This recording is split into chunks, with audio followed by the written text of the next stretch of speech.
le rap doit être pluriel. Le rap, c'est une musique avant tout. Donc c'est pas une posture.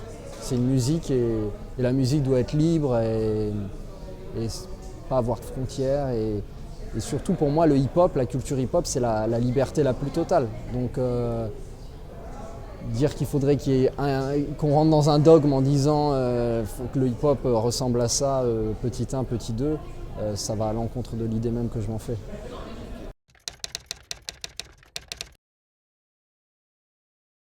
Le rap ne fait qu'accompagner des tendances de société. Donc si la société devient matérialiste, si les politiciens deviennent matérialistes, le rap le devient aussi. C'est-à-dire que c'est pas, contrairement à l'idée qu'on veut souvent donner du rap qui est toujours en opposition au mainstream, moi je pense pas. Je pense que le rap accompagne et que s'il y a 20 ans le rap était plus contestataire, c'était que on était aussi dans une société où il y avait peut-être plus de contestation, il y avait peut-être plus d'engagement politique dans la jeunesse. Je pense que les choses se répondent.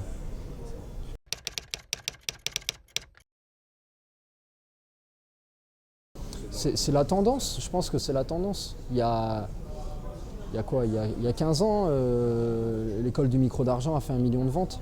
Et aujourd'hui, un disque comme ça qui ferait le même chiffre, ça paraît improbable, mais parce que je pense aussi que c'est dans la tendance, c'est dans l'air du temps. Les jeunes n'ont plus les mêmes préoccupations en 2015 qu'ils les avaient en 2000.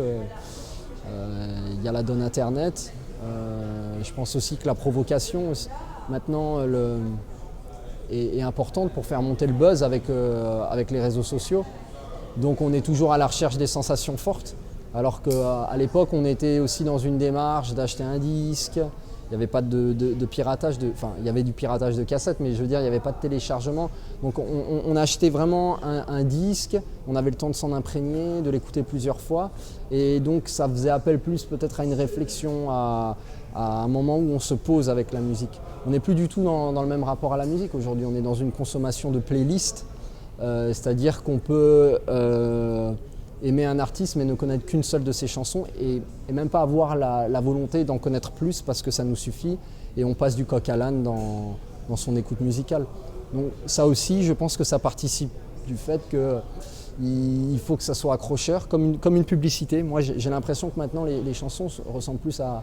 Enfin les artistes qui marchent ressemblent à des publicités, dans le sens où on arrive facilement à les identifier par un style vestimentaire, par un parler, par un phrasé.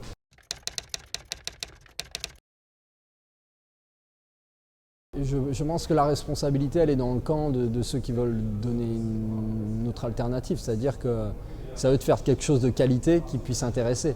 Parce que faut pas se voiler la face, il y a plein de rap conscient, c'est super chiant à écouter. On n'a pas envie, c'est vachement moralisant.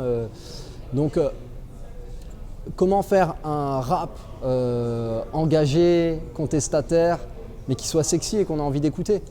Je pense aussi que c'est comme ça qu'il faudrait réfléchir avant de forcément jeter l'opprobre sur ceux qui font, bon, forcément, voilà, ils véhiculent une idée, des messages que je déplore, parce que je pense que c'est des rouleaux compresseurs qui vont avec déjà le système néolibéral dans lequel on est, où on fait croire à tout le monde qu'il va devenir riche, alors qu'on sait très bien que les gens, enfin, la plupart des jeunes vont galérer. Et c'est un peu ça qui... Et puis en plus, soit on va devenir riche, ou soit on est complètement nihiliste. Donc plus de valeur du tout, on croit en plus rien, et carrément scandons-le. Et moi ça me gêne aussi, c'est-à-dire qu'on perd l'idéal, et l'idéal qui donne l'espoir.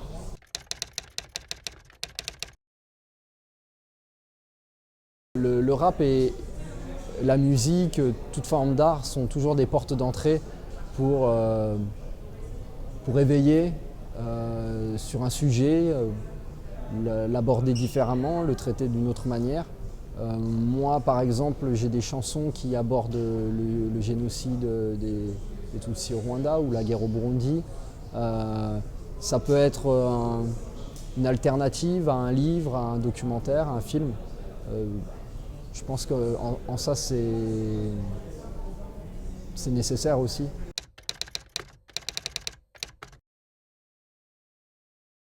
Je pense qu'il faudrait éteindre sa télé, ses écrans, et puis recommencer à discuter et à se voir dans des vrais lieux, se voir physiquement. Et c'est ce qui manque. Je pense qu'on est trop... maintenant, on est trop derrière des écrans. Et donc, on zappe, on n'a pas envie de s'investir. Mais ça touche l'intime de tout le monde. Je crois que même dans des relations de couple, hein, ça devient comme ça.